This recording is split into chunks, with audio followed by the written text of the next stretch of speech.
Buenas tardes. Pues estamos hoy de clausura porque es el último día de este ciclo dedicado a la novela de aventuras como homenaje a Salgari en los 100 años de su muerte. Hoy vamos a hablar del western que es quizá de todos los géneros literarios el que mejor ha conectado con el cine. Y por eso nos acompaña hoy Agustín Díaz Yáñez, al que conocemos todos. Creo que nos llegó al corazón con Nadie hablará de nosotras cuando hayamos muerto, y nos acabó de conquistar con el primer A la triste que se llevó al cine, que seguramente no será el último, pero luego fue el... Creo que sí. Bueno, no digas nada. Está con nosotros también Martín Casariego, escritor, aficionado al western, o por lo menos eso asegura, que es autor de varias novelas, un autor de referencia dentro de la literatura juvenil, premio Ateneo de Sevilla con La hija del coronel, premio Logroño con La jauría y la niebla. Y está también Lorenzo Silva, que tiene publicadas 37 novelas, 37 libros, bueno, 37 libros, eso. Y es el creador, el padre literario de esa pareja de investigadores Bevilacqua y Chamorro de guardias civiles que le han hecho un héroe dentro del cuerpo. Bueno. Y es además uno de los autores, quizá el autor español que más ha trabajado la literatura 2.0, más activo en Facebook, en Twitter, en su propia página web. Vamos a mantener el formato de estos días, así que vais a empezar cada uno con una intervención breve y luego empezaremos a hablar. Agustín, ¿empiezas tú? Bueno, como queráis. Pues buenas tardes y muchísimas gracias por venir. Como el título de la... buenas tardes y muchas gracias por estar aquí. No, como el título de la conferencia o del encuentro era Fenimore Cooper y Karl May, Martín Casariego ha traído los libros. Voy a hacer una pequeñísima semblanza. Yo Fenimore Cooper lo conozco menos porque leí, como supongo que todos ustedes, El último de los mohicanos y poco más. Pero en cambio a Karl May, por no sé qué extraña razón, lo leí de joven muchísimo. Y después he descubierto que era el autor preferido de Hitler. No sé si ustedes lo saben, si era el autor preferido de Hitler. De hecho, él modeló bastante su carácter del protagonista de las novelas de Karl May, de Winnetou, del indio. E incluso hay fotos de él cuando está en los búnkers con las novelas de Karl May en la mesilla de noche. Y también, como curiosidad, cuando cumplió los 50 años, el regalo que le hizo Goering fueron las obras completas de Karl May que él había leído y se las sabía de memoria. Pero dicho esto, no me quería comparar con Hitler. Karl May sí lo conozco bastante bien y empecé a leer westerns a través precisamente de Emilio Salgari cuando leí La soberana del campo de oro y El rey de los cangrejos. Pero como vengo por parte del cine, ya os diré de antemano que para mi gusto el western es el cine, es decir, no es que sea un género dentro del cine, sino que es el cine y que ha superado a la novela de western. Es decir, que aunque muchos westerns se han basado en novelas, pero el western cinematográfico es lo más grande que ha dado el cine como arte. Y de hecho, en una opinión un poco salvaje y un poco así para que después hablemos, pero creo que cuando el western dejó de hacerse, pues el cine decayó muchísimo y caímos en una gran decadencia, ¿no? Ahora estábamos hablando de los western que nos gustaban, casi todos coincidíamos, los que estábamos en la mesa tomando una Coca-Cola, que el último gran western ha sido Clint Eastwood, ¿no? Con Sin Perdón. Yo también, gracias a Martín Casariego, que me lo ha recordado, os recomiendo a los que no lo habéis visto una serie maravillosa que se llama Los Protectores, dirigida por un gran director de western, Walter Hill, y también otra serie. Todo esto se puede encontrar en el Corte Inglés y en la FNAC, no es difícil. Y después otro gran western moderno, que es una serie que se llama Deadwood, que algunos habréis visto.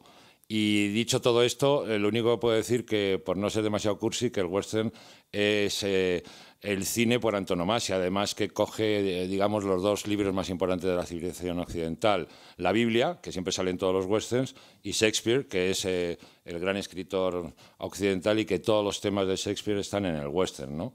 Y después ya podemos hablar lo que vosotros queráis. Bueno, pues buenas tardes.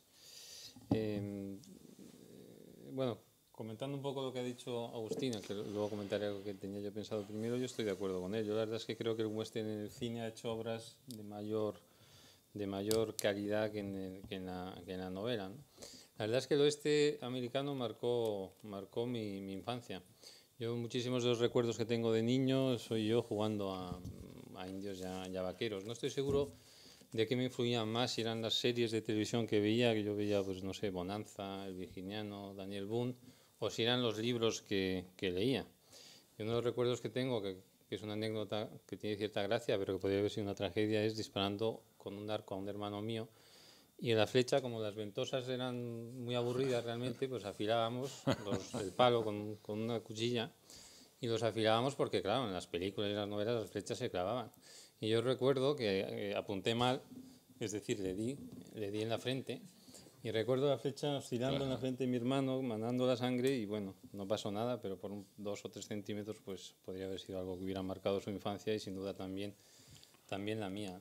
Yo el libro, si pienso en un libro, el primer libro que realmente yo recuerdo que me fascinó, más allá de los cuentos que te cuenten o de los cómics, o no, el primer librito, la primera novela que yo recuerdo que me fascinó también es una novela de indios y vaqueros, se llamaba Tonka. Y tiempo después he descubierto, aunque no he visto la película, que Walt Disney hizo una película, o la factoría Walt Disney, sobre esa novela que trata del único superviviente del Little Bighorn por el lado de los soldados del general Custer, y el único superviviente era un caballo, fue un caballo. Cuando llegaron otra parte del ejército americano, se encontraron a todos los muertos y un caballo. Este caballo era Tonka, y esa novela es la primera novela que yo recuerdo que a mí me entusiasmó, no ya dentro de una colección, sino como una novela suelta, independiente, separada de todas las demás lecturas, ¿no? Recuerdo también llegar a mi casa y ir corriendo a buscar, abrir un cajón en un armario donde guardábamos los juguetes, y después de un periodo de vacaciones en el que te había separado los juguetes, ir corriendo a sacar una escopeta plateada que teníamos, porque esa escopeta para mí y para mis hermanos era la escopeta de Winnetou, y cogerla y comprobar que estaba ahí y que no se había perdido, ¿no? Incluso las primeras lecciones que yo recuerdo, algunas de ellas de gramática, están asociadas, pues ya centrándonos más pues a Karl May o a Fenimore Cooper, ¿no? Yo recuerdo, yo he traído aquí estos libros que seguramente son los mismos que tengo, la editorial Molino. Habremos leído muchos. Y había también unos libros de la editorial Bruguera que estaban bastante bien, porque tenían la novela la podías leer con el texto, y luego también cada 2 páginas había viñetas que podías leer como cómic. Y yo era lo suficientemente pequeño como para que el texto aquel me superara, y entonces lo leía como un cómic. Y yo recuerdo una frase, que no sé de qué libro era, pero una frase en la que decía el padre, en la que decía Winnetou, el héroe de las novelas, el héroe indio de las novelas de Karl May, que tanto gustaba a Hitler, y recuerdo en la que decía: no, punto, es mi padre. Y yo estaba desesperado porque Winnetou estaba diciendo una mentira, porque claro que era su padre el que estaba ahí. Y recuerdo a mi hermano explicándome que no estaba diciendo que no era su padre, que era no, punto, es mi padre.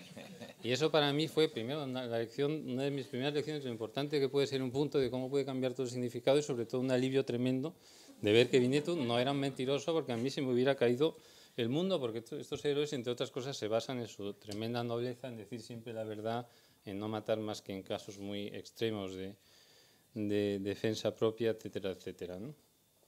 Yo he cometido el pecado de la traición de releerlos, lo he hecho, a veces lo hago.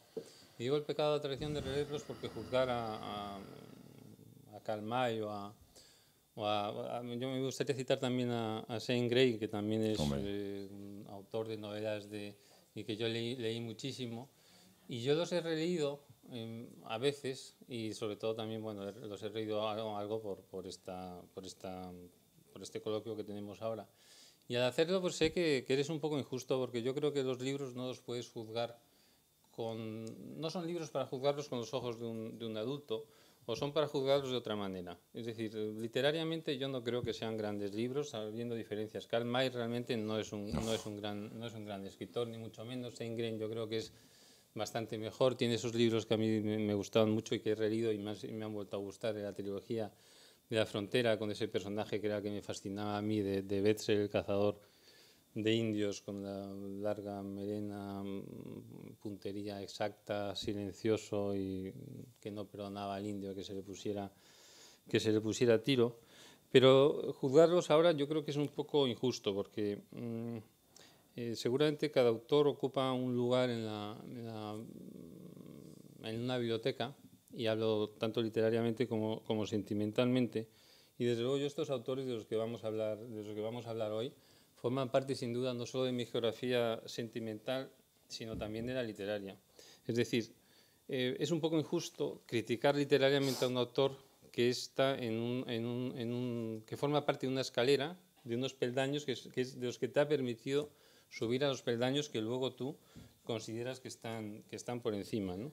Y por eso yo creo que son autores que tenemos que juzgar sobre todo con esos ojos de ese niño o ese chico que los leía o que los leíamos y que realmente poblaron pues, nuestros sueños, nos inspiraron nuestros juegos, nos hicieron soñar con ser mejores de lo que éramos, con tener el deseo de vivir aventuras, de ser más libres, de llevar una vida salvaje, de enfrentarnos a peligros y superarlos, ¿no?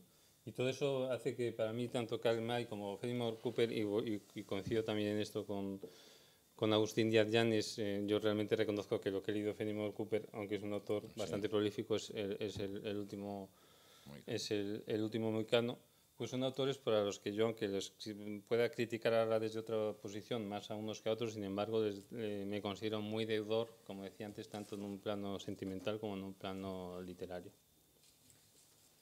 Bueno, buenas tardes. Perdón, buenas tardes y gracias por su presencia y por la invitación a los organizadores. Yo la verdad es que coincido en muchas experiencias, es inevitable me parece, con mis compañeros de mesa. Para mí también el western es algo que irrumpió en mi infancia e incluso estos dos autores son autores que irrumpieron en mi infancia. Yo estoy absolutamente seguro de que a Fenimore Cooper y a Karl May, porque lo tendemos a decirlo en inglés cuando era alemán, a Karl May los leí, estoy absolutamente seguro que los leí a los dos, sus historias principales antes de los 10 años. Y juraría que muchas de ellas antes de los 8 años. Es decir, que se infiltraron en mi mente casi en el momento en el que yo estaba descubriendo el mundo. Creo que también es una virtud que han tenido estos autores de crear historias y arquetipos que pueden entrar en una persona a edades tan tempranas y además influirle de forma determinante, ¿no? En el caso de Hitler para mal, en el caso de otros para... Lo de Hitler es muy curioso porque no solo es cierto todo lo que han dicho mis compañeros, sino que llegó al extremo de que como Hitler estaba convencido de que Winnetou era el perfecto capitán de compañía, curiosamente tenía esta idea Hitler, usted sabe por qué, repartió 350.000 ejemplares entre los soldados alemanes en la Segunda Guerra Mundial. Es decir, en Stalingrado, en las trincheras, los soldados alemanes tenían a Karl May por cortesía de Adolfo Hitler para ser buenos jefes de compañía y para ser buenos jefes de unidad de infantería, ¿no? Pero esa desgracia al margen de la que el pobre Karl May no es culpable y además es absolutamente ajena a su vida, porque así como Fenimore Cooper, por ejemplo, pues era un niño bien, hijo de un hombre muy poderoso y que en el fondo pues escribió para entretener el aburrimiento, Karl May fue un hombre de una vida durísima, era hijo de un tejedor, pasó la juventud en prisión, consiguió salir de la pobreza gracias a la escritura y se dedicó en su madurez precisamente a escribir contra las guerras imperialistas. O sea, era un pacifista, era prácticamente todo lo contrario de lo que puede representar Adolfo Hitler, ¿no? Pero bueno, Hitler mutiló toda esa parte de su vida, se quedó con las novelas y las deformó. Decía que forma parte de mi infancia y forma parte también de mis juegos, que los juegos son la primera forma de descubrir el mundo, ¿no? Yo no arriesgaba la vida de mis hermanos como Martín Casariego, pero era muy aficionado a esa cosa que teníamos yo creo todos los niños de mi edad, que eran los fuertes Comansi. Y aquí hago un pequeño inciso. Yo hace 3 años me trasladé a vivir a una localidad de la periferia barcelonesa que se llama Viladecans, una localidad muy pequeña, 60.000 habitantes, una de tantas ciudades alrededor de una gran ciudad, ¿no? Hasta que descubrí que Viladecans es un lugar fundamental en la geografía universal. Porque en Viladecans está la fábrica de Comansi. Está la fábrica de Comansi. Yo he peregrinado cuando la vi, fui allí a preguntar si me dejaban ver, ¿no? Si tenía los moldes todavía de los indios y de los vaqueros de Comansi, con los que yo creo que, como muchos niños de mi edad, hemos perdido muchísimas horas, ¿no? Al margen de todo esto, y por aportar alguna idea suplementaria a las que ya se han dicho, yo creo que la virtud que tiene el western, primero en la literatura, que es verdad que Fenimore Cooper y Karl May no son grandes escritores. Quizás mejor Karl May que Fenimore Cooper. Fenimore Cooper es quizá un poco más rudimentario, pero hay algo que hay que reconocerse a los dos, y quizá probablemente hay que reconocérselo al más rudimentario de los dos, que es Fenimore Cooper, pero que fue el primero. Realmente él creó esos arquetipos. El arquetipo del hombre de frontera y el arquetipo del indio. Del indio que en el fondo es una recreación del arquetipo del bárbaro, solo que de un bárbaro que se reviste de unas características que son como las inversas, ¿no?, a las que solemos atribuir al bárbaro. Es un bárbaro civilizado, caballeroso, noble, ¿no? Bueno, en parte esas son virtudes, lo de la nobleza y tal, el regreso a la naturaleza, sí son virtudes que en una visión romántica del bárbaro está en la visión tradicional, ¿no?, pero no ese sentido de la justicia que a veces supera el del hombre civilizado, ¿no? Bueno, pues hay que reconocerles el valor de haber hecho ese arquetipo que luego Karl May en buena medida imita en Winnetou y Old Shatterhand. Son en el fondo imitaciones de los arquetipos que ya inventó Fenimore Cooper en El último mohicano. Pero lo interesante para mí de estas historias es un carácter de historias de frontera. Son hombres de frontera, hombres de los dos lados de la frontera, hombres del lado de acá de la frontera, del lado de la civilización, y hombres del lado de la barbarie. Y ilustran muy bien el intercambio, el trasiego que se produce en la frontera entre el civilizado y el bárbaro. Ese trasiego en el que el bárbaro se civiliza, el civilizado se barbariza, y al final se genera incluso un tercer género intermedio, de hombres de frontera, que es casi más importante ser de frontera que estar del lado de acá o del lado de allá. Eso es lo que creo que es la gran idea que está en el fondo de este género, que es una idea que pudieron haber descubierto otros, ¿eh? De hecho, la pudimos haber descubierto nosotros, por ejemplo, ¿eh? De hecho, la descubrimos nosotros, ¿eh?, en El cantar del mío Cid. Lo que pasa es que luego no la explotamos con la grandeza y con el éxito con que lo han explotado los norteamericanos. Pero lo pudimos redescubrir 300 veces. Lo pudimos redescubrir con Hernán Cortés en México. Lo pudimos redescubrir con Pizarro en Perú. Lo pudimos redescubrir con Valdivia en Chile. Lo pudimos redescubrir con Legazpi en Filipinas. Nadie ha tenido más oportunidades para descubrir este género que nosotros. Es verdaderamente patético que lo hayan descubierto los norteamericanos y lo hayan desarrollado en la literatura y luego, sobre todo, en el cine, de esa manera, con historias. Yo a veces hago la broma, ¿no? Hay que ver el partido que le han sacado los norteamericanos a Little Bighorn. ¿Qué fue Little Bighorn? Little Bighorn fue la estupidez de un descerebrado, que era Custer, que se metió con un puñado de idiotas, donde no se tenía que meter, y un puñado de indios se los cargaron. Una escaramuza, o sea, una cosa insignificante, irrisoria. Tú comparas eso con Otumba, o tú comparas eso con la toma de Cuzco por Pizarro, y es una irrisión, pero ellos han conseguido tener el instinto y el olfato épico para convertirlo en una historia universal, en la que al final nos miramos todos, ¿no? Yo también coincido, hablando de la literatura y el cine, que es el cine el que ha llevado al western a sus más altas cotas, y a la inversa, como decía Agustín. Es el western probablemente el que ha llevado el cine a sus más altas cotas. Y es verdad que el western ha muerto, en buena medida. Los intentos de resucitarlo siempre son fallidos, después de Sin Perdón, al menos así lo percibo yo también.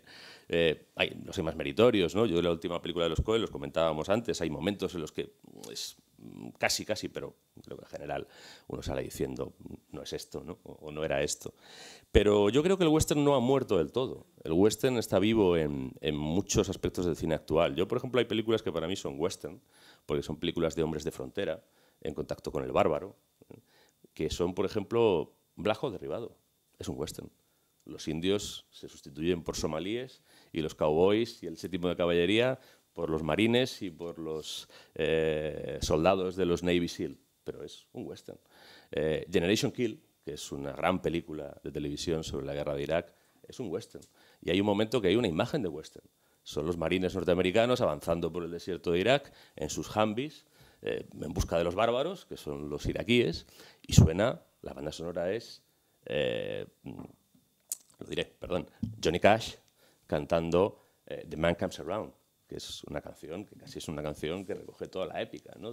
Primero, la idea bíblica, está inspirada en el Apocalipsis, vuelve la Biblia, como decían antes mis compañeros, y en el fondo es una canción que viene de la épica del western, ¿no? Como es un cantante que también recoge esa épica. Es decir, el western ha llegado mucho más allá de su propia muerte, ¿no? Casi como el mío Cid, con el que está tan emparentado, ha ganado batallas después de morir a lomos de su caballo. Hablábamos antes de, citábamos a Karl May, que tiene razón, no sé por qué decimos Karl May, es Karl May, y Fenimore Cooper tienen una cosa en común, que es cómo los dos de alguna forma se salvan por medio de la imaginación. Karl May nace ciego y no ve hasta los 5 años.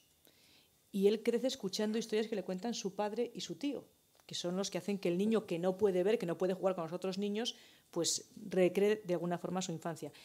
Y Fenimore Cooper, su padre había participado en la colonización del oeste. Entonces, todas las historias que luego él crea y recrea en los libros son historias que le han contado también. O sea, el peso que tienen los dos, esa literatura oral. que es cierto que pueden no ser unos grandes narradores, pero sí son unos grandes contadores de historias. Sí, no, eso, clarísimo, hombre, por eso hemos sido todos lectores de ellos, ¿no? Porque los niños, yo creo, yo ya no me acuerdo muy bien de cómo era yo de niño, pero veo que los niños, y en mi época sería igual, y en esa época sería igual, los niños son muy selectivos, es decir, que no les puedes dar gato por liebre. Yo creo que esto es lo que tenían todos ellos, era que contaban, lo que tú has dicho, que contaban muy bien historias. Y entonces tampoco a los 8 años o a los 10 años te paras a ver el estilo, incluso las partes farragosas, pues no sé, yo no me acuerdo si me las saltaba o las leía prudentemente, pero lo que recuerdo es que cogías las novelas y no las dejabas, ¿sabes? Pero de todas formas, fíjate, hablando de todas esas cosas, es curioso cuando Lorenzo ha dicho lo de la historia de España y el western, ¿no? Que sería un tema que, si queréis, después podemos hablar, porque sí es verdad que todo el mundo, a los que somos del cine, nos lo dicen siempre. Dice, joder, pues ¿por qué no hacéis estas películas? ¿Por qué no sacáis la vena esta, pues, de la frontera entre moros y cristianos y de la conquista de América, ¿no? Y bueno, ahora no lo voy a contestar, porque voy a pensar una buena respuesta, pero dentro de poco lo contestaré. Yo creo... No, que iba a comentar que por supuesto que hay grandes historias y el último mohicano, por ejemplo, que a mí me gusta mucho la novela. A mí incluso contradiciendo a... Esto es subjetivo siempre. A Lorenzo, a mí me gusta más el último mohicano que los libros de Karl May. A mí como historia me gusta más, pero veo un escritor más irónico y con más recursos en Karl May que en Fenimore Cooper. Y es una historia épica y una fuerza impresionante. La historia tiene mucha fuerza. Muy, realmente, o sea que muy impactante, además que habla de algo que es algo que ahora lo tenemos más cercano, somos más conscientes, pero que en ese momento era más nuevo, que es el terrible dolor precisamente de la extinción de algo, ¿no? De una cultura, de una estirpe, de una tribu, ¿no? Y de hecho hasta el título, el último de los mohicanos, en esta traducción, el último de los mohicanos, o el último mohicano, pues resulta que hasta ya desde el título tiene la fuerza de que es una frase que se usa, ¿no? Es una frase hecha, ¿no? Y yo creo que es verdad todo lo que decía Lorenzo Silva de la frontera. Y luego además yo creo que el western tiene otra cosa que también lo hace muy atractivo y que es relacionado con eso, no se puede separar, está unido, pero que es esa parte épica precisamente por estar en un lado fronterizo del enfrentamiento del hombre solo y noble por imponer la ley en un lugar en el que no existe la ley, ¿no? En el que existe solamente la ley del más fuerte, por lo tanto en el que hay una injusticia tremenda y normalmente este hombre que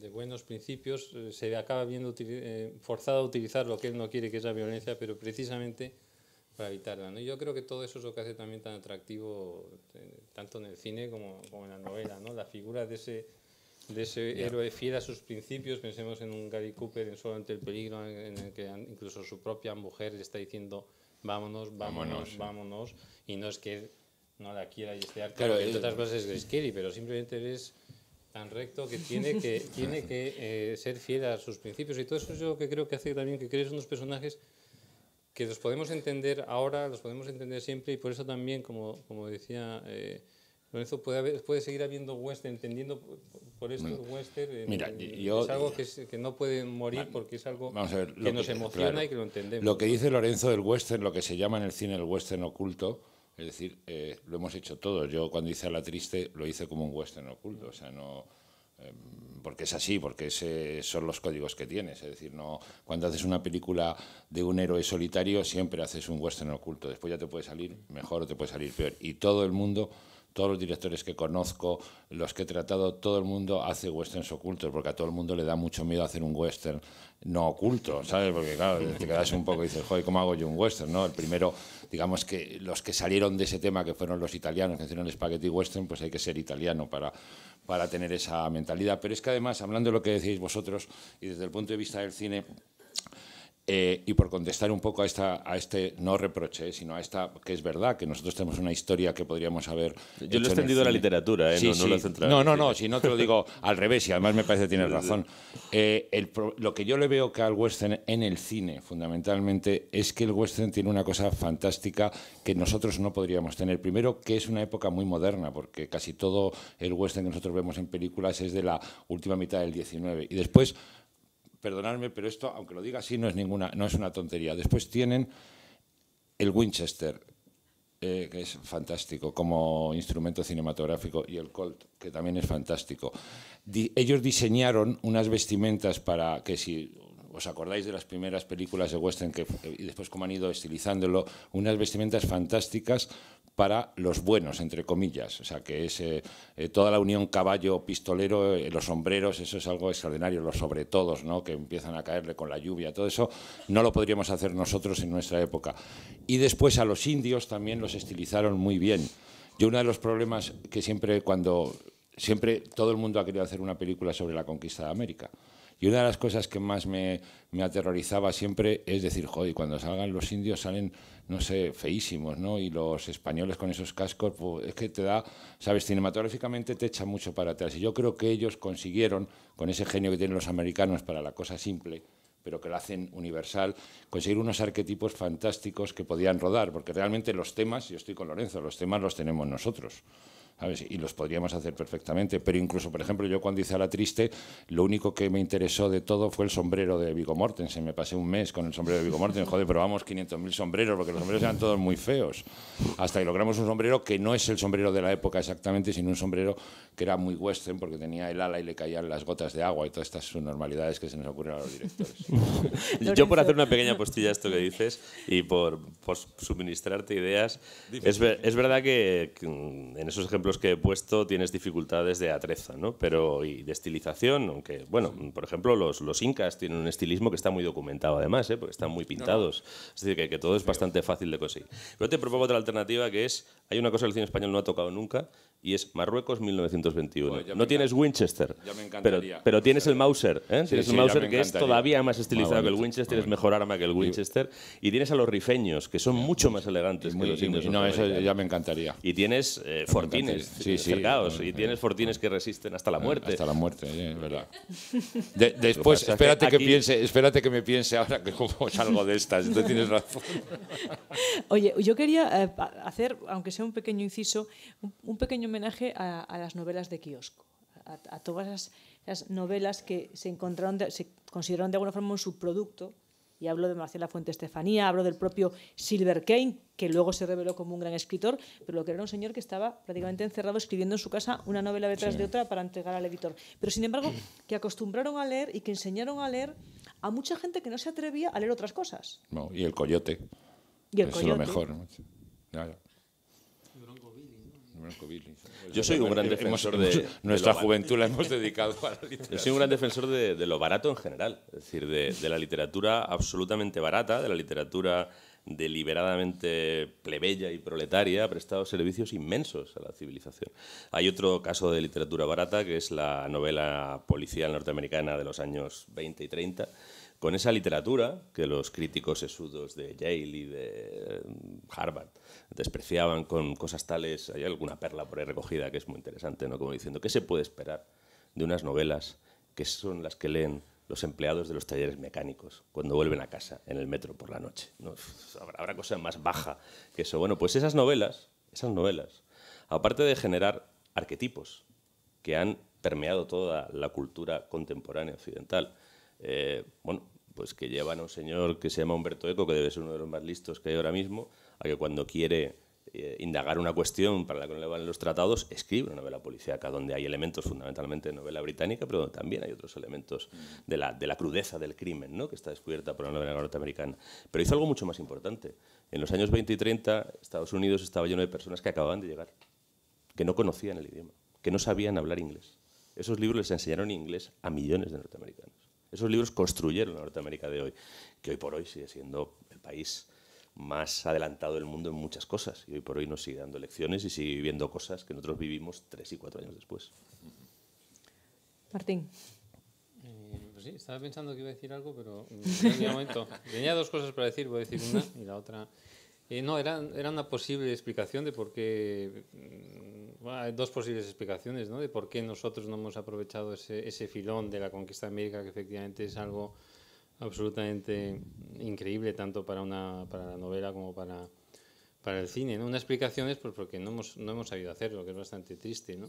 Y otra es porque cuando se descubre América en el siglo XVI, ya con las grandes conquistas de Pizarro y de Hernán Cortés, la novela está, digamos, empezando, no se está formando, ¿no? En cambio, la conquista del salvaje oeste ya es mucho posterior y la novela ya está mucho más formada, ¿no? Igual que a mí me explicaron en el colegio cuando era niño que el éxito industrial de Estados Unidos viene precisamente de que llegan a un terreno nuevo donde se puede empezar a poner todo nuevo y todo moderno, mientras que Europa, que ha empezado la revolución industrial, está arrastrando pues máquinas que ya se han ido quedando viejas y tal.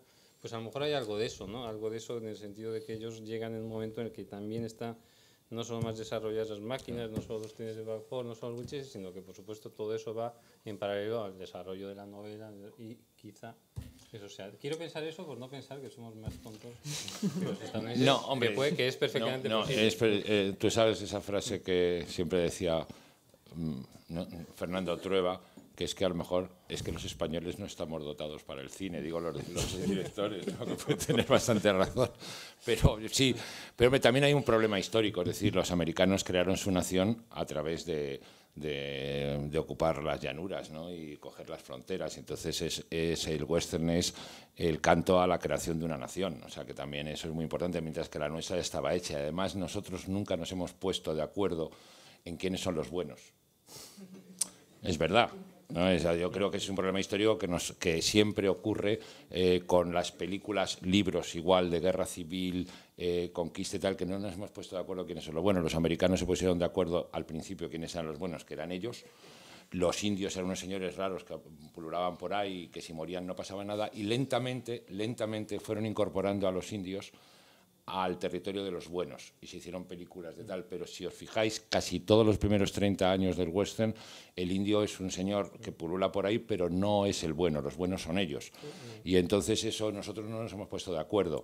Es decir, nosotros, por ejemplo, lo decía Lorenzo, si hacemos una película de Marruecos en el año 21, somos nosotros los buenos, los últimos de Filipinas, somos nosotros los buenos. No está claro, entonces es el problema, que nosotros siempre hemos tenido un problema histórico que pesa mucho en nuestro cine. Creo, es una opinión muy personal, sí, pero no, que no es justificación, también está que hay una falta de talento. Sí, pero mira en la novela, por ejemplo, tanto en los libros de Karl May como en el último Moicano, hay indios malos, pero hay indios. Bueno, pero tú sabes que yo de Cooper, de Fenimore Cooper, supongo que en Norteamérica sería muy leído. Tú sabes que Karl May en Norteamérica nadie sabe quién es, ni lo han leído nunca, ni existe para los americanos, o sea que estos son teorías, pero yo sí que creo que nosotros, por lo menos en el cine, aparte de nuestra falta de talento evidente, tenemos un problema histórico que no nos ponemos de acuerdo. Y entonces es muy complicado si Cortés es bueno o es malo, ¿sabes? Y si no partes en el cine vosotros lo sabéis todos, es un arte muy simple. O sea, vosotros en la novela podéis meteros en vericuetos, el cine es muy simple. Gary Cooper es bueno, punto. John Wayne es bueno, punto. Y ya a partir de ahí empieza la película. Pero hay momentos en los que, siendo difícil afirmar el es bueno, hay momentos en los que puedes recurrir a otro concepto, y hay muchos en nuestra historia, en el que el bárbaro es salvaje, no es decir que sea malo, pero es salvaje, porque es cruel, porque tiene una vida dura, porque eso eran los aztecas. Los aztecas eran salvajes y crueles. Los rifeños eran salvajes y crueles, también lo eran. En ese momento estaban defendiendo su tierra y pongamos que tenían la justicia de su parte, pero su manera de guerrear era salvaje y cruel, porque así llevaban toda la vida guerreando entre ellos mismos, ¿no? Y hay momentos en los que ellos, sean buenos o malos, son salvajes y crueles, y el hombre civilizado que se ve de repente metido en el territorio allende la frontera se convierte en víctima.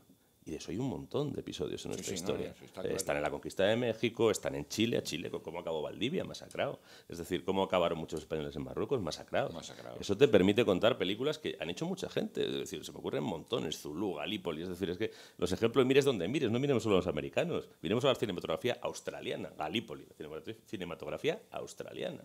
Es decir, estamos hablando de cinematografías marginales que teniendo además muy poco material, pues los australianos tienen muy poco material, han ido a buscarlo, el poco que tienen y lo han explotado. No, sí estoy de acuerdo contigo. No te va a quedar otra que cogerle el guante de Lorenzo. Hay otra cosa que yo tenía en la cabeza al pensar en el western, que es la música. No podemos concebir un western sin escuchar la música por detrás. Yo creo que es el... Y bueno, yo cuando pienso en western, la primera música que se me viene a la cabeza es la de Los Siete Magníficos. Hombre, no es que la música de western es tan buena toda ella, incluido el final del Spaghetti Western con Morricone, todo es tan bueno que sí, yo estoy contigo, es decir, el western, pero es que las películas, las bandas sonoras de las películas, si son buenas, como han sido generalmente en el western, o sea, es una parte de la película importantísima y además ellos consiguieron una cosa que es la música de los buenos y los menos buenos. Es decir, que tú identificabas inmediatamente la llegada de los indios por la música india esta que ellos inventaron, que es una música absurda y completamente tal, pero que funciona fantásticamente. Y la verdad es que eran unos compositores fantásticos. También tenemos que tener en cuenta que esa fue la época de oro del cine norteamericano, es decir, que ahí se juntaron, por esas extrañas razones que pasan a veces en la historia, se juntaron 10, 15, 20 directores de cine de primerísima fila y 10 o 20 compositores de primerísima fila y 50 o 60 actores y actrices de primerísima fila. Y entonces todo lo que hicieron es magnífico, porque es verdad que el tiempo no los ha matado, que venía hablando con Martín antes, que a los westerns de aquella época, del principio del gran western, tú los vuelves a ver y se mantienen en un 90% exactamente igual que cuando los veías por primera vez. Es que eso es un momento mágico, ¿no? Sí, porque resisten además muy bien, el western resiste muy bien el paso del tiempo, cosa que no le pasa a lo mejor a la literatura del oeste. Tú hablabas antes de cómo estamos condicionados por el momento en que leemos estos libros. Uh-huh. Cómo posiblemente hace falta una carga de inocencia y de pureza y de ganas de creer en lo que te están contando para leer, pues, no sé, El Tesoro del Lago de Plata o incluso El Último Mohicano también. Martín. Sí, bueno, yo es que El Último Mohicano, te decía, me lo he vuelto a releer y por eso estoy muy pesado. A mí me ha gustado bastante. Lo que pasa es que veo que sí que tiene cosas que son muy inocentes y muy mal hechas y muy inverosímiles y entonces y contrasta mucho, porque a veces tiene una especie de inocencia y a veces tiene un salvajismo que en cierto modo es muy violento, ¿no? Esa escena en la que cuando los soldados salen del fuerte inglés y les atacan a los indios con el permiso, digámoslo así, de las tropas francesas, ¿no? Y todo empieza con un salvaje coge a una mujer que le quiere quitar algo, la mujer se revela y acaba cogiendo al niño y estrella al niño contra una roca y empieza, ¿no? Entonces, y tiene frente a imágenes de ese tipo muy fuertes y en cierto modo, creo yo, muy modernas, muy poco, pues esas escenas no te las encuentras en Calmayo, no, ni en Salgari tampoco. Ni de lejos, ¿no? Ni en Salgari. Tiene luego a la vez tiene cosas, ya digo, ¿no? Pues muy inverosímiles, ¿no? Y por otra parte es verdad que las lecturas pertenecen al momento en el que las lees, ¿no? Pero a mí lo que me ha sorprendido del Último Mohicano es eso, ¿no? Es ver que tiene cosas que sí que me gustan mucho. El personaje de Zorro Sutil también es muy fuerte y luego al lado tiene pues un personaje que pretende ser cómico y a lo mejor, bueno, yo no estaba de humor, pero que no me hace nada gracia, que es el músico que le toman como por loco y tal. O sea, es una novela que es a lo mejor muy perfecta, pero que tiene unos logros a la vez que ya quisiera yo tenerlos en muchos de mis libros, ¿no? Incluso una novela, porque claro, cuando hablas de eso parece que tú te quieres poner por encima de ellas y no es eso ni muchísimo menos, ¿no? Pero por poner un ejemplo, a mí yo cuando releí Moby Dick, pues Moby Dick me pasaba un poco parecido, que tenía algunas páginas que eran extraordinarias, unos personajes extraordinarios, una historia extraordinaria, con un valor simbólico como puede ser El Último Mohicano muy fuerte, y a la vez algunas páginas que sobraban un poco por todos lados, ¿no? Y en ese sentido es a lo que yo me refería a veces de la imperfección, sin negar sus enormes logros, que por supuesto El Último Mohicano los tiene. Yo creo que hay novelas de Sengreen también. Y curiosamente, que no sé si viene al cuento, ¿no? Desde luego no irá mucho con lo que estaba diciendo, pero yo también viendo un poco las biografías de las que habéis hablado, que son bastante apasionantes, la de Karl May es muy apasionante, porque al final era realmente un loco y muy estrafalario, y que se retrataba como Saterham y como no me acuerdo ahora, como Ben Ali o no sé. Sí, el kurdo. Sí, y se disfrazaba, y él llegó a creer que era ese personaje, y había muchos lectores que se creían que él era, porque juega eso, y mandaban cartas, y él contestaba como si hubiera vivido esas aventuras y todo eso a la vez. Que yo digo esto, pero no sé, hablando si serviría para volver a promocionar entre los jóvenes, estos escritores son malos estudiantes cuando no delincuentes, ¿no? Cosa que es bastante curioso. Bueno, o sea, yo cómo voy a decir a alguien que estudia, a un hijo mío, si luego la gente que triunfa no acababan los estudios, les echaban, les expulsaban. Estuvo en la cárcel. Estuvo en la cárcel. Pero Karl May estuvo en la cárcel, lo acusaron, él era maestro, lo acusaron de robar un reloj, y nunca quedó claro si lo había robado o no. También era un mentiroso, tampoco apenas viajó, pobre, da mucha pena, pero era un mentiroso. Apenas viajó, no acabó porque intentó ser capitán de barco y tampoco acabó, aunque él se llamaba capitán. O sea, eran unos personajes que realmente yo no sé muy bien qué tengo que decir a mis Y de remate hijos. los italianos dicen que escribe muy mal. Que aquí no lo apreciamos lo mal que escribe Salgari, porque al traducirlo el traductor le da vergüenza y lo corrige. Sí, eso dijo otro día Eduardo Mendoza, que Sí, realmente aquí estaríamos ganando porque haríamos traducciones. Eso me lo han dicho varios italianos. Sí, que escribe fatal. No sabía yo. Con los pies. A taconazos. Si nos sale algún chico que no estudie, que tal, que dice, léete estos, que estos eran como tú. Esos eran... Una pregunta que se ha repetido en estos días aquí en todas las sesiones. Los chicos ahora no leen novela de aventuras. O sea, Lorenzo, tú haces muchas visitas a colegios, Martín, tú también, y la novela de aventuras es un género que ha caído en el olvido para los nuevos lectores. Yo creo que no se les prescribe y no se les propone. Eso es una realidad, ¿eh? Y luego ni se les prescribe, ni se les propone en el circuito educativo, ni se les prescribe ni se le propone tampoco por parte de la industria editorial, que lo que comercializa para ellos son otros productos. Y además, últimamente pues ha caído en 2 o 3 productos que han vendido muchos millones de ejemplares de libros y que ya se han convertido prácticamente en una obsesión para la industria editorial, ¿no? La gente demanda lo que se le ofrece, o puede demandar lo que tiene en el mercado, o puede consumir, lo que tiene en el mercado, pero a veces también la demanda se estimula cuando vas al mercado y está. Si no está, la demanda se contrae, ¿no? Y yo creo que esa preponderancia de, por un lado, de la novela fantástica, todo el mundo quiere, en el fondo todo el mundo quiere hacer Narnia o El Señor de los Anillos, ¿eh? Y todo el mundo quiere vender 8 millones de libros como Narnia y El Señor de los Anillos, bueno, 80 o 200 los que vayan, ¿no? Y luego, por otra parte, todo el mundo quiere hacer un Harry Potter o algo parecido, y para colmo ha venido esto de los vampiros, que en el fondo con lo que entrocas con la novela rosa. Las novelas de vampiros estas son novelas rosas todas, ¿no? Son unos Son subgéneros, historias de amor, sí. pero Bueno, truculentas. y entonces esto es lo que les ofrece la industria, y luego los profesores, pues muchas le buscan clásicos que no les interesan, otras veces les proponen otro tipo de libros. La literatura juvenil que se hace hoy día, pues quizá, y a lo mejor aquí es culpa nuestra, yo he escrito para jóvenes y he escrito algo de esa literatura, ¿no? Es una literatura a veces quizá demasiado realista, demasiado... En fin, yo creo tener razones para haber escrito las novelas juveniles de corte realista que he escrito, pero bueno, es verdad que quizá la oferta se ha centrado mucho en eso. Yo de todas maneras tengo una experiencia curiosa, tengo una novela de aventuras. Una novela en la que, en mitad de una historia que aparentemente es normal, de unos, pues eso, que refleja la vida de unos chicos en un barrio, tal, de repente aparece un señor que viene de otro país y que cuenta una historia de piratas. Una historia de piratas que le ha pasado a él. La duda es, ¿este chico se la ha inventado o no? Pues no son piratas con pata de palo, son piratas de los que existen hoy día, porque hoy día existen piratas, ¿no? Y la parte fundamental de la novela es una historia de aventuras, y los chavales la valoran. Sí, yo creo... Los chavales, los chicos y las chicas, además, ¿eh? No solo los chicos. Sí, yo creo que no puede ser de otra manera. Es que yo creo que no te puedes resistir al atractivo de las novelas de aventuras, ¿no? No me podría creer yo ahora que un chico de 8, de 10, de 12 años no lea estas historias y se sienta tan emocionado como nosotros, ¿no? Otra cosa es efectivamente que no sepamos nosotros hacérselas llegar, ¿no? Pero yo no creo que pueda...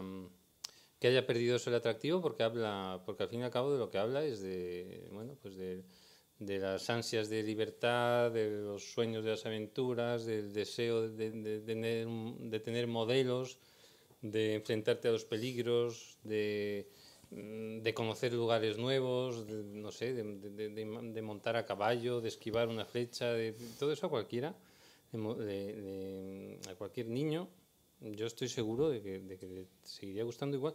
Y en el fondo a mí todo eso es que a mí me sigue encantando. O sea, no...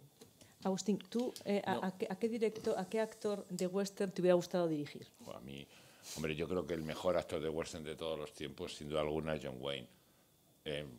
Con diferencia abismal, pero ya como John Wayne me coge, ya, a mí me hubiera encantado dirigir a Clint Eastwood, de los modernos, es decir, yo creo que de los antiguos, bueno, hay muy buenos, James Stewart también es fantástico, pero es que John Wayne, nada más la forma que tenía de bajarse del caballo y de andar, todo, no sé, es como, me parece el mejor actor de western de todos los tiempos, y no el mejor actor también de todos los tiempos. Y querer dirigir a Eastwood, ahora mismo a Eastwood. Bueno, hace 10 años, porque ahora Eastwood está ya, el pobrecillo, un poco mayor, pero Eastwood es fantástico. Un actor de western. Yo no puedo dirigir a nadie, no sé. No, pero bueno, pero te puede... Pero bueno, si me dejaran enredar. No, yo suscribo lo que dice Agustín. Creo que en términos objetivos, como John Wayne, no hay nadie. Es que además, ¿cuántas películas levanta John Wayne él solo, tan diferentes además, ¿no? Y haciendo desde ángulos tan distintos y siendo él todo el tiempo, ¿no? Es algo verdaderamente muy difícil de igualar. Y a mí también me gusta mucho Clint Eastwood. Y hay un actor que a mí me gusta mucho, que me parece un malo excepcional, que me parece el mega malo. Es el malo que a mí más miedo me ha dado en toda la vida y que yo, incluso si me lo pongo otra vez la secuencia, me sigue dando un miedo espantoso, que es cuando Henry Fonda llegan hasta que llegó su hora a la granja. Ese Henry Fonda con el abrigo largo, echando el escupitajo, ese para mí es la imagen de Satanás más acabada que alguien ha llegado a construir jamás. Eso es mítico, eso es uno de los mejores planos de la historia del cine. Y es que él era otro actor maravilloso. Yo tengo una pregunta que no tengo clara, de una película que fue muy exitosa cuando se estrenó, que creo que luego se olvidó y que yo nunca tuve muy claro, se vendió como western, pero yo no tuve nunca muy claro si era un western o no, que era Bailando con Lobos. Me horrorizó. En el estreno, sobre todo por una tontería de directores que se notaban mucho las pelucas. O sea, iban a caballo y se les movían, joder, era como una película de esas que hacemos nosotros. Me pareció algo espantoso, o sea, no sé, no pude. Mira que me gusta el actor, que no tengo nada en contra del actor, me gusta, pero era como un poco duro todo, no sé, me pareció estas cosas que se hacen a veces en Hollywood, que te impresiona mucho porque dices, joder, con el dinero que tienen, y de repente veías todas las pelucas volando ahí al aire y tal, y era como una película. ¿No pensaste que a lo mejor eran indios calvos? ¿Qué coño? No, o sea, estos son estas cosas de los actores que les gusta, de los actores de ahora, que antes no se hacía, que de repente llegan, yo te digo porque me lo sé, que llegan y dicen, no, yo quiero llevar el pelo largo. Y entonces, claro, cuando te lo dicen 20 actores, bueno, pues sí, que le hagan pelucas. Y entonces les hacen unas pelucas y tal. Pero no eran los indios. No eran, joder, todos ellos, macho, es que era todo, las mujeres, todo era como todo un poco absurdo, ¿sabes? No sé, a mí no pude con esa película, pero por esa razón estúpida, a lo mejor es maravillosa, no te puedo decir, ¿sabes? Me ha pasado lo mismo con esta serie que todo el mundo dice que es estupenda de los, joder, ¿cómo se llama esta? La de los Tudor. Que cada vez que entran ve una peluca moviéndose y digo, joder, macho, tío, con los listos que son los ingleses podían pegarle bien la peluca, ¿no? Es un poco, pero bueno, son bobadas de director. Con esto terminamos. Le voy a dar gracias a todos los que nos han acompañado, sobre todo a aquellos que han venido todas las tardes, y sobre todo gracias a la Fundación Mapfre, que ha sido nuestra casa durante estas 4 jornadas de homenaje a la novela de aventuras y de recuerdo a Emilio Salgari. Hasta siempre y muchas gracias.